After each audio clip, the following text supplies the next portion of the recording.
He rode into Mercy's Bend on a tired mule, the dust clinging to him like a second skin. His name was Cole Maddox, and he was looking for gold. But the first thing he found was trouble. He saw it the moment he stepped through the swinging doors of the Lone Juniper Saloon. The place was dim, smelled of stale beer and desperation. A few miners hunched over cards. A salesman nursed a drink at the bar. And then there was her. She moved between the tables like a ghost, silent and careful. Her hair was pulled back tight, her dress was simple, but she wore a kind of dignity that didn't belong in a place like this. The town called her Sarah, but he'd learn later that wasn't her real name. That wasn't the only lie this town was telling. Cole took a seat at the bar. "Coffee," he grunted. She poured it without meeting his eyes. He noticed her hands. They were steady, careful, like she was afraid of breaking something. Or maybe she was just afraid of being noticed. The coffee was black and strong enough to dissolve a nail, just how he liked it. The saloon owner, a hard-faced woman named Ellen Pike, gave him the once-over. "New in town? Looking for work. The mines." "Might find some," she said, her eyes already dismissing him. But Cole wasn't watching Ellen. He was watching the woman they called Sarah. She was at a table with two of the town's so-called decent folk. The pastor's wife, Mrs. Cartwright, held out her cup for a refill, but she held it just out of reach. Just far enough that Sarah had to lean in, vulnerable. And then the whispers started. Poison, meant to be overheard. "Don't know why Ellen keeps her kind on." Cole saw the muscle in Sarah's jaw tighten, just for a second. Then it was gone. She poured the coffee, her hand as steady as a rock, and moved away without a word. Mrs. Cartwright left a tip on the table, a pittance, an insult. Sarah collected the coins, her face a perfect mask. She moved like she was walking through a world made of glass, terrified one wrong step would shatter everything. Cole finished his coffee. He reached into his pocket and pulled out a small paper packet. Store-bought sugar, a luxury out here. He set it on the counter where she would find it. It wasn't much, but in a town starved of kindness, sometimes not much was everything. He stepped outside, the desert heat hitting him like a hammer. As he untied his mule, he saw her in the window. She was holding the small packet of sugar. Their eyes met. Hers were dark and deep, and for a split second, he saw the question in them. Why? Then she was gone. Cole Maddox stood in the dusty street and knew, with a certainty that chilled him to the bone, that he hadn't just found a town. He had found a fight. He made his camp a ways out of town, close enough to walk, but far enough to be left alone. He learned the town's ugly rhythm quick. The way people turned their backs when Sarah passed. The way mothers pulled their children closer. The small, daily cruelties that were meant to grind a person down to nothing. But she wasn't nothing.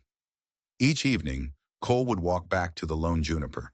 He told himself it was for the coffee. It was a lie, and he knew it. He went to watch her, to see how she navigated their hatred with that unbreakable, quiet grace. He was a miner. He knew how to spot a vein of gold in worthless rock.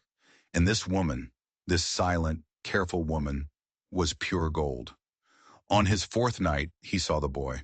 He was a little scrap of a thing, maybe 8 or 9 years old, hiding in the shadows behind the saloon. He had the hollowed-out eyes of a kid who'd known hunger his whole life. He was waiting. Inside, Cole watched as Ayanna, he decided to call her by a name worthy of her strength, even if only in his own mind, cleared tables. Her path took her to the kitchen. She came out with a basket of old biscuits, meant for the chickens. Her eyes flickered toward the back door. Then they met Cole's just for a second, and understanding passed between them, a secret shared in a crowded room. As she walked toward the back door, her arm brushed the basket. A biscuit tumbled out, then another, a complete accident. Of course, the boy in the alley snatched them up and vanished into the night like smoke. Ayanna never broke her stride. Cole finished his coffee, left a nickel on the bar, and went outside. He found the boy in the alley, cramming the last of the biscuits into his mouth. The kid saw him and froze, ready to run. "Easy," Cole said, keeping his voice low. He held up his hands. "I'm not gonna hurt you." He pulled a silver dollar from his pocket. It was more than he could afford to spare, but some debts needed paying. "This is for a real meal," Cole said. "You know Mrs. Chen's boarding house?" Go there. Tell her Cole sent you." The boy's eyes were as wide as the coin in his hand. He snatched it and ran, his bare feet slapping the dirt. "That was kind." Cole turned. She was standing in the doorway, a bucket in her hands. Ayana. Her real name, he'd learned later, was Iana. Up close, he could see the exhaustion etched around her eyes. "He looked hungry," Cole said. "Most folks would say you're just encouraging them." Her voice was soft, but there was a strength in it, like water flowing over stone. "Most folks say a lot of things," Cole replied.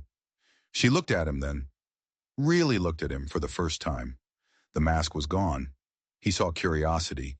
He saw a flicker of something he couldn't name. Hope, maybe. "You're not from around here," she stated. It wasn't a question. "Colorado. Chasing color." He paused. "Running from something. Looking for something. Haven't decided which yet." A tiny smile touched her lips, there and gone in an instant. "I work late," she said, her eyes on the bucket in her hands. "But there's an old juniper tree out back. It's quiet. Sometimes I take my break there." And then she was gone, disappearing back into the saloon. The invitation hung in the air between them, an offer of trust in a town built on hate. Cole knew without a doubt that he would be at that tree.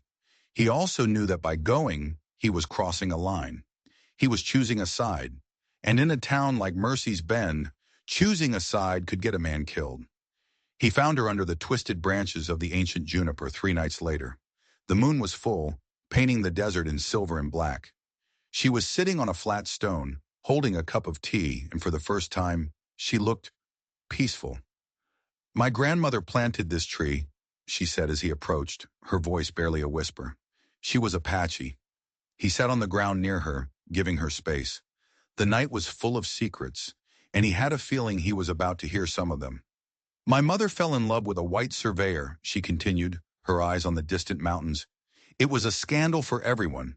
His family disowned him. My people, they tried to understand. When they died of fever, I was 7. Ellen Pike took me in. The town gave me a new name. Sarah. It's easier for them to say, easier for them to pretend." "What's your real name?" Cole asked quietly. She looked at him, surprised. "No one's ever asked me that. Seems like a person ought to have a choice in what they're called." "Ayana," she said, the name a soft melody in the desert night. "It means eternal blossom. My grandmother said I would bloom, even in the driest ground." He pulled a small cloth from his pocket and unwrapped it. Inside were a handful of smooth stones he'd found in the creek. One of them, a piece of quartz, had a vein of copper running through it that shimmered in the moonlight. "Found these today," he said. "Nothing valuable. Just thought they were pretty." She took the quartz, her fingers brushing his. The touch was electric. "It's beautiful." "Keep them," he said. "The creek's full of pretty things nobody notices." She looked at him, her gaze intense. "You're different. The other miners, they look at me and they see something to use, an obstacle. You look at me like I'm real." Over the next few weeks, their meetings under the juniper became his church. He'd bring her small gifts, a ribbon for her hair, a jar of salve for her chapped hands. Practical things. Things that said, "I see you. I see your struggle." She, in turn, gave him pieces of her story. She told him about her grandmother's knowledge of herbs. She showed him the intricate beadwork she practiced by lamplight, patterns passed down through generations. "I used to be so angry," she confessed one night. "But anger is an acid. It eats the container it's held in. My grandmother taught me to be like water. Water always wins against the stone. Not by force, by flowing, by being patient." Patience. Cole understood that. It's how you found gold. You washed away the dirt, bit by bit, until the treasure was revealed. He was starting to realize he wasn't staying in Mercy's Bend for the gold in the creek anymore. The real treasure was sitting right in front of him, under the light of the moon. But they weren't alone in their quiet world. Trouble had a name, and in Mercy's Bend, its name was Eli Redford. Redford was a man with a smile like a razor and eyes that were always counting. He'd taken a liking to drinking at the Lone Juniper, and a nasty liking to watching Ayana. His stare was an insult, a violation. Cole started taking his coffee at a table that just happened to be between Redford and the bar. It was a coincidence, of course. Just like it was a coincidence that his minor friends, Tom Garrett and the two burly Kowalski brothers, started taking their evening drinks at the Lone Juniper too. Their big, solid presence created a silent wall around Ayanna. A warning. Redford noticed. Of course he noticed. He was just waiting for his moment, waiting for a chance to prove that a man like him could take whatever he wanted, and that a woman like Ayanna and the man who stood with her could be broken. The county fair was supposed to be a break from the dust and the heat, but for Cole, it felt like walking into a trap. The whole town was there, a swirling mix of cheap perfume, sweat, and simmering resentment. He found Ayanna working at the church ladies' bake sale, looking out of place under a frilly bonnet. Mrs. Cartwright was watching her like a hawk, her lips a thin line of disapproval. Cole bought a slice of pie, deliberately overpaying. He saw Mrs. Cartwright's eyes narrow. A small victory. The real trouble started as the sun began to set. The beer had been flowing for hours, and the mood had turned ugly. That's when he heard the laughter. The cruel kind. Eli Redford and his cronies had cornered Ayanna near the ring toss game. She was holding an empty pie basket, just trying to get back to her booth. Well, well, Redford slurred, blocking her path. His voice was loud, meant for an audience. If it ain't the little desert princess. Tell me, sweetheart, what's a girl like you cost these days? I hear your people are real accommodating. The crowd went quiet, that dead waiting silence that comes right before something terrible happens. Ayanna stood straight and tall. Excuse me, she said, her voice ice. She tried to step around him. He blocked her again. His friends laughed. Don't be shy, just a friendly question. Cole was already moving. He didn't run. He walked. A slow, deliberate pace. The walk of a man who has made a decision. Redford. Cole's voice was low, flat, deadly. You need to apologize to the lady. Redford turned, a sneer on his face. Look what we have here. The lovesick miner, come to defend your squaw's honor? The word, ugly and sharp, hung in the air. Cole felt his hands clench into fists, but he knew violence was what Redford wanted. It would make Ayanna a victim, a prize to be fought over. He would not give him the satisfaction. I said, apologize. Cole shifted his weight, his hand resting casually on his thick leather belt. Not a gun. Something worse. A promise. Use her proper name and apologize. Or what? Redford's hand drifted toward the pearl-handled pistol on his hip. Or we find out if you're as fast as you are stupid, Cole said, his voice still calm, conversational. But here's the thing, Redford. If you pull that gun, you better use it. And if you use it, you better not miss.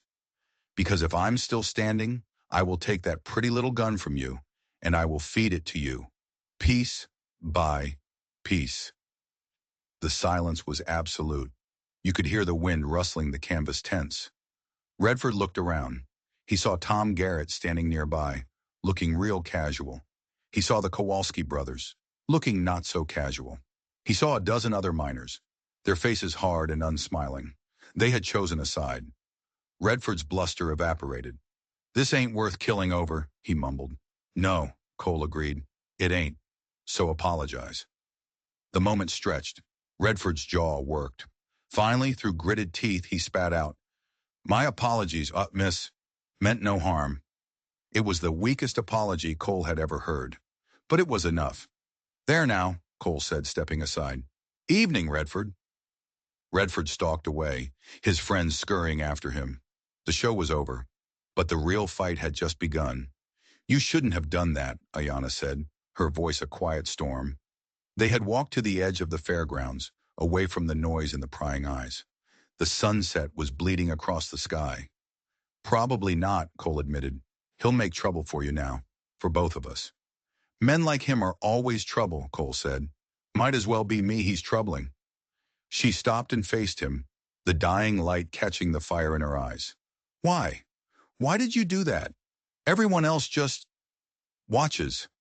He thought of all the reasons, the way she gave biscuits to a hungry child, the strength in her silence, the dignity she wore like a shield. "Because you're worth standing up for," he said simply. The words felt too small for the truth they held. "I've been taking care of myself for a long time, Cole Maddox." "I know," he said, his voice softer now. "Doesn't mean you have to do it alone." The air between them crackled. Something had shifted. A line had been crossed, a truth had been spoken, and there was no going back. "There'll be talk," she whispered. "They'll say things. Let them talk." "It's different for you," she insisted. "You can leave. Pack your tools. Find another town. This is my home." "Who says I'm leaving?" The question hung between them. It was more than a question. It was a declaration. "The gold won't last forever," she said, her voice trembling slightly. "Good thing I'm not staying for the gold." She stared at him, her dark eyes searching his face, trying to see if he was real, if this moment was real. She clutched her empty basket like a lifeline. "I should get back," she said finally. "Mrs. Cartwright, I'll walk you." "No," she said, the words sharp. "Not tonight. Tonight, I need to think." He watched her walk away, a small, strong figure against the vast, darkening desert. He knew he'd set something in motion that he couldn't control. Redford would seek revenge. The town would sharpen its knives. Standing there with the faint sound of fiddle music drifting from the fair, Cole Maddox didn't care. Some things were worth fighting for. The only question was, would she let him fight beside her? The poison started as a whisper. Eli Redford, his pride stinging more than his jaw, sat in the saloon night after night, spinning his lies. He talked just loud enough for everyone to hear. "Funny thing," he'd say to the bartender. "A fella I know saw that half-breed girl sneaking out of the miners' tent city last month. Middle of the night. You know what a girl's doing in a place like that. Tent City, a desperate, lawless place. No respectable woman would go there. The lie was a perfect, vicious weapon. It spread through Mercy's Bend like a fever. Women started pulling their skirts away when Ayanna passed. Men looked at her with a new, ugly speculation in their eyes. The whispers followed her everywhere. Mrs. Cartwright, the pastor's wife, used the rumors as a weapon from the pulpit. She never used Ayanna's name, of course. She didn't have to. "We must guard against moral decay," she'd declare, her eyes fixed on the back pew where Ayanna sat alone. "When we allow certain elements among us, we risk contamination." After the service one Sunday, she cornered Ayanna by the door. "Sarah, dear," she said, her voice dripping with fake concern. "Perhaps you should find work more suitable. I hear the Olson farm needs field hands." Field work, back-breaking, sun-scorched labor, a punishment. The saloon became a battlefield. Tips disappeared. Men got bolder with their comments. One night, a traveler accidentally spilled a beer all over her skirt. The men at his table howled with laughter. Cole did what he could. He and his friends, Tom Garrett and the Kowalskis, formed a silent guard around her whenever they were there. But he couldn't be there all the time. The breaking point came on a cold Thursday night. Cole was late getting back from the creek. He heard the shouting before he even opened the saloon door. He burst inside to find chaos. A big drunk drifter had Ayanna backed against the bar, his filthy hand clamped around her wrist. "Come on, sweetheart," the man slurred. "Redford said you were friendly. Don't be shy." The rest of the room just watched. Ellen Pike, the owner, stood frozen, her face a mask of cold calculation. Business was business. Cole didn't hesitate. He didn't throw a punch. He simply walked up, grabbed the man's wrist and squeezed. A sharp, precise pressure on a nerve. The man yelped and let go of Ayanna. "You've had enough for tonight," Cole said, his voice dangerously quiet. "But Redford said—" "Redford says a lot of things," Cole interrupted. "Now you're going to apologize and leave, or you and I are going to step outside." The drunk looked for support and found none. He mumbled an apology and stumbled out the door. The silence he left behind was heavy with meaning. Ellen Pike stepped out from behind the bar. Her face was set. A decision had been made. "Sarah," she said, her voice not unkind, "take the rest of the night off. We need to talk tomorrow." Ayanna didn't need to be told what that meant. She untied her apron, folded it neatly, and placed it on the bar. Then she walked out, her head held high. She had just lost the only home, the only job she had ever known. He found her, as he knew he would, under the juniper tree. She was wrapped in a thin shawl, a small, still figure in the cold darkness. "Ellen's letting me go," she said, her voice flat, devoid of emotion. "Can't blame her. It's bad for business." "There's other work," he started, but she cut him off with a bitter laugh. "Is there? Mrs. Cartwright has seen to that. Field work, or leaving town. That's all that's left for me." She finally looked at him, her eyes shining with unshed tears. "This is what I meant, Cole. You trying to help just makes it worse for me. They can't hurt you, so they hurt me instead." "I'm sorry," he said. The words felt hollow, useless. "Don't be," she whispered, wiping at her eyes with the back of her hand. "You did what you thought was right. It's just, I'm so tired of being careful, so tired of pretending I don't hear them." He sat beside her, close enough that she could feel his warmth. "What do you want, Ayana?" "What do I want?" she repeated, as if the question was in a foreign language. No one had ever asked her that.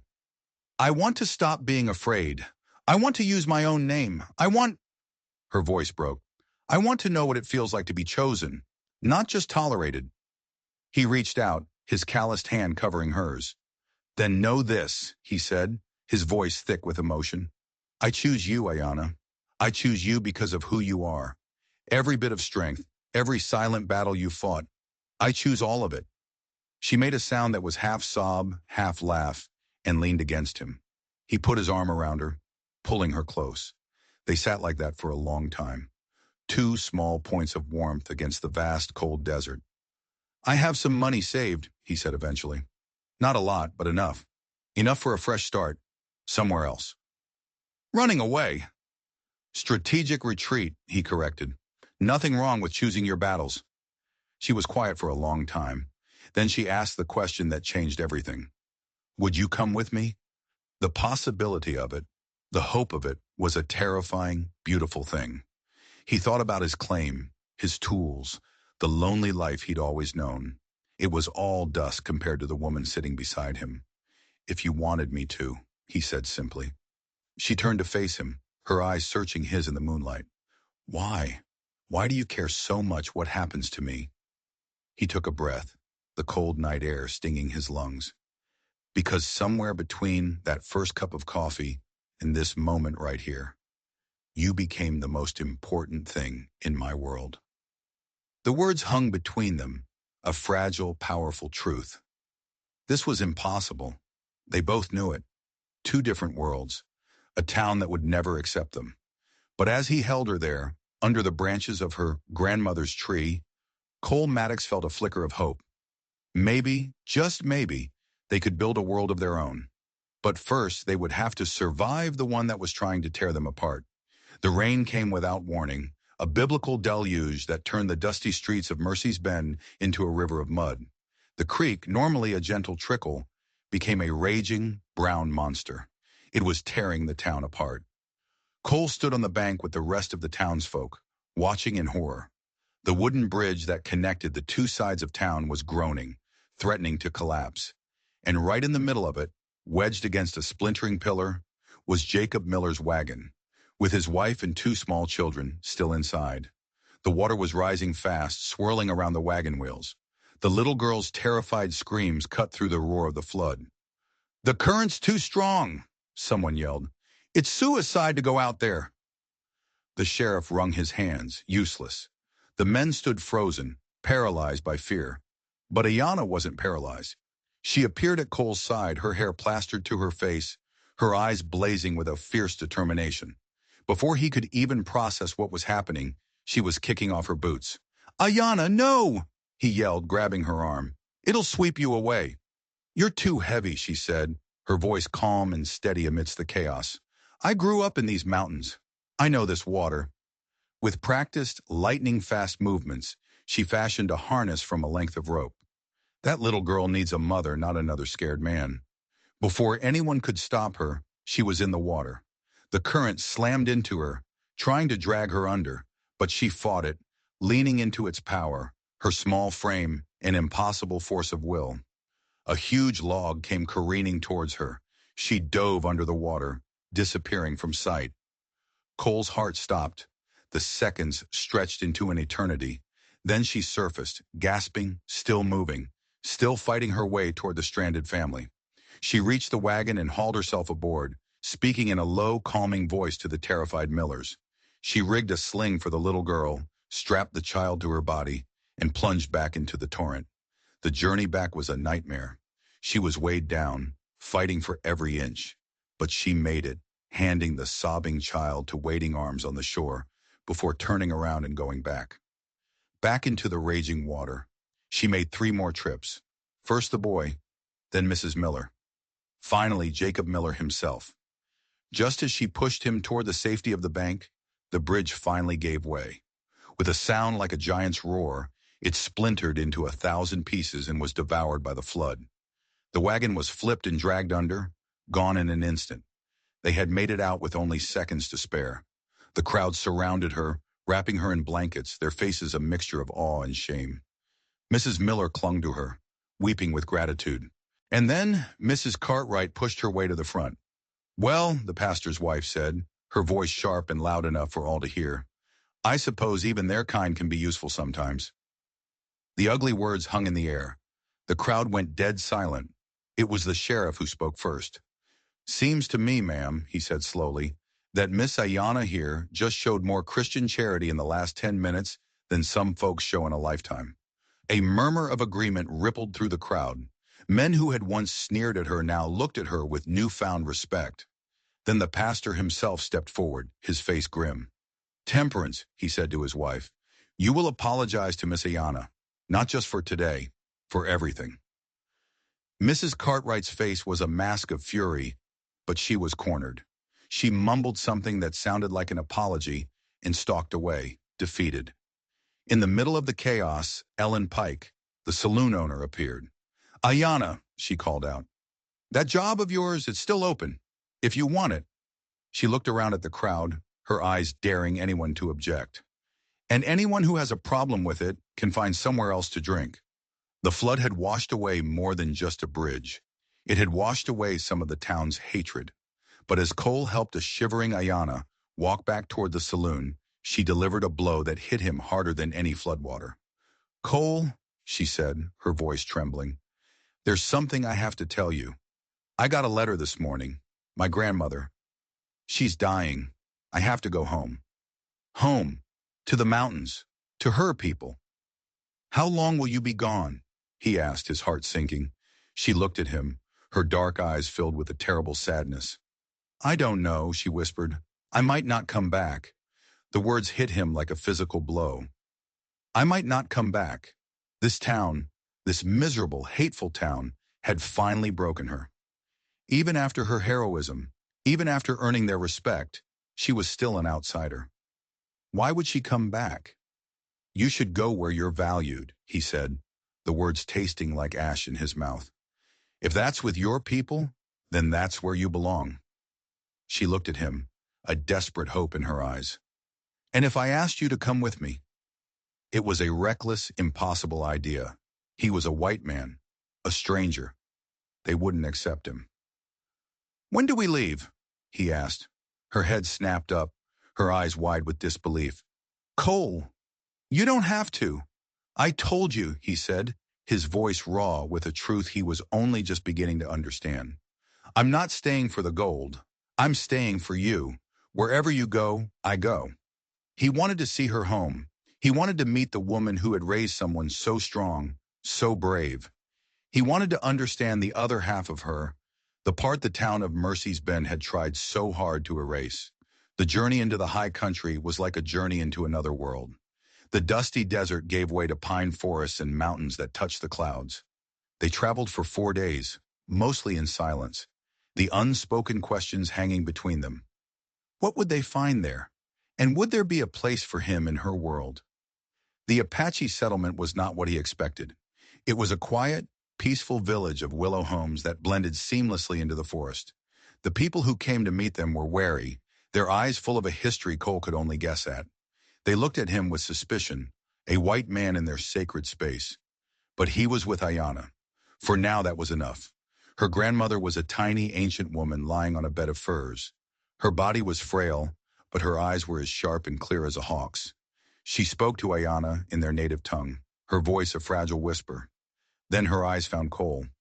"She wants to speak with you," Ayana translated, her voice filled with wonder. She says she has been dreaming of you." Cole knelt by the old woman's side. She reached out and took his hand. Her grip was surprisingly strong. Through Ayana, she asked him questions about his past, about his intentions, about his heart. Cole answered honestly, holding nothing back. At the end of their conversation, the old woman pressed something into his hand. It was a small, perfectly round turquoise stone, the color of a summer sky. Ayana gasped. "Cole, that was my grandfather's. She has carried it every day since he died." The grandmother spoke again, her eyes locked on Cole's. "She says the stone knows how to wait," Ayana translated, her voice thick with tears. "It waited for centuries in the dark to be found. She says, she says you understand that kind of patience. It was a blessing, an acceptance." The old woman died 2 days later, passing peacefully in her sleep. For 3 days the village mourned. Cole watched as Ayana took her place among her people. She danced the ancient dances. She spoke the ancient language. She grieved with a depth and a power that humbled him. He saw how she belonged there. He saw the peace in her face, a peace he had never seen in Mercy's Bend, and he prepared to say goodbye. Her family offered her a place, a home, a life of purpose and respect among her own people. How could she refuse? How could he ask her to? The night before he was scheduled to leave, she found him by his wagon. "I've made my decision," she said. He braced himself. "It's all right, Ayana, I understand." "I'm going back," she said. He stared at her, stunned. "Back? To Mercy's Bend? Why? You have a home here." "This is my past, Cole," she said, touching the intricate beaded sash her grandmother had given her. "It gives me strength, but I can't live in the past. My grandmother didn't survive by hiding from the world. She adapted. She fought. That's what I have to do." She stepped closer, her eyes pleading with him to understand. "I used to think I had to choose. Be Apache or be the person the white world wanted me to be. But I was wrong. I don't have to choose. I can be both. I can be a bridge." She took a deep, shaky breath. "But a bridge can't stand with only one pillar. I can't do it alone. Will you, will you walk that path with me?" He pulled the turquoise stone from his pocket. "Your grandmother said I knew how to wait," he said, his voice choked with emotion. "I think I've been waiting my whole life for you, Ayana." She took the stone from his hand. "In my tradition," she whispered, "when a woman accepts this gift, she accepts the man who offers it as her partner, her equal, her husband. Is that what you're doing?" he asked, his heart pounding. She didn't answer with words. She answered with a kiss. Their first kiss, a promise made under a sky full of ancient, watchful stars. They were going back, back to the hatred, the prejudice, the fight. But this time they were going back together. Returning to Mercy's Bend was like walking back into a cage. The moment they rode into town, the stares began. The whispers. Ayana was wearing her grandmother's beaded sash over her simple dress, a declaration of war. Cole sat beside her on the wagon seat, his hand resting over hers, a declaration of his own. The first test came on Sunday. Ayana walked into the church, head held high, the vibrant colors of the sash a stark contrast to the drab, judgmental clothes of the congregation. The whispers stopped. The air went still. Cole sat beside her, not behind her, beside her. Mrs. Cartwright looked like she might burst, but things were different now. The Millers, the family Ayana had saved from the flood, gave her a warm smile. Tom Garrett nodded his head in respect. Even Ellen Pike gave a small, approving smirk. The flood had cracked the foundation of the town's hatred. Ayana's return, proud and unashamed, was threatening to shatter it completely, but their enemies were not so easily defeated. A week later, Eli Redford returned, and this time he wasn't alone. He came with slick city lawyers and rolled-up maps, his smile sharper and more dangerous than ever. He had a new plan, not to break Ayana's spirit, but to destroy her heritage completely. A development company from Denver, Tom Garrett reported to Cole. They're buying up all the land claims along the creek, talking about hydraulic mining. Hydraulic mining, a destructive process that would obliterate the landscape, poison the water, and erase every landmark, every sacred place Ayana's people had known for centuries. It was a plan built on greed and fueled by Redford's festering hatred. He called a town meeting. He stood before the townsfolk and painted a beautiful picture of progress and prosperity, new jobs, a railroad spur, a bright, modern future for Mercy's Bend. All they had to do was sign over their water rights. There's just one small problem, Redford said with a smug smile, unrolling a new survey map. The existing claims are irregular. The boundaries are unclear. Cole saw it immediately. The map was a lie. The landmarks were shifted, the boundaries redrawn. It was a legal trick designed to steal the land right out from under the miners. That's a lie, old Samuel Hayes shouted. My claim has been registered for 3 years. I'm afraid you're mistaken, Redford said smoothly. This is the new official survey. That's when Ayana stood up. The room went silent. A woman, an Indian woman, speaking at a town meeting? Unheard of. Mr. Redford's map is wrong, she said, her voice clear and strong. I know, because my grandmother taught me to read the true map, the one written on the land itself.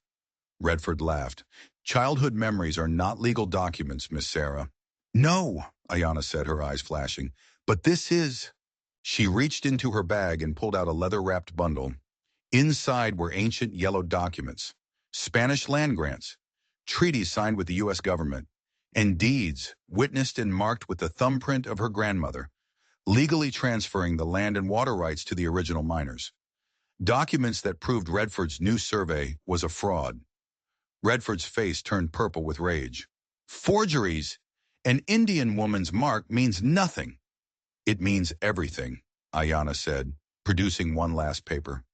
According to this letter from Judge Harrison in Tucson, who confirmed the validity of my grandmother's mark just 2 months ago, at my request.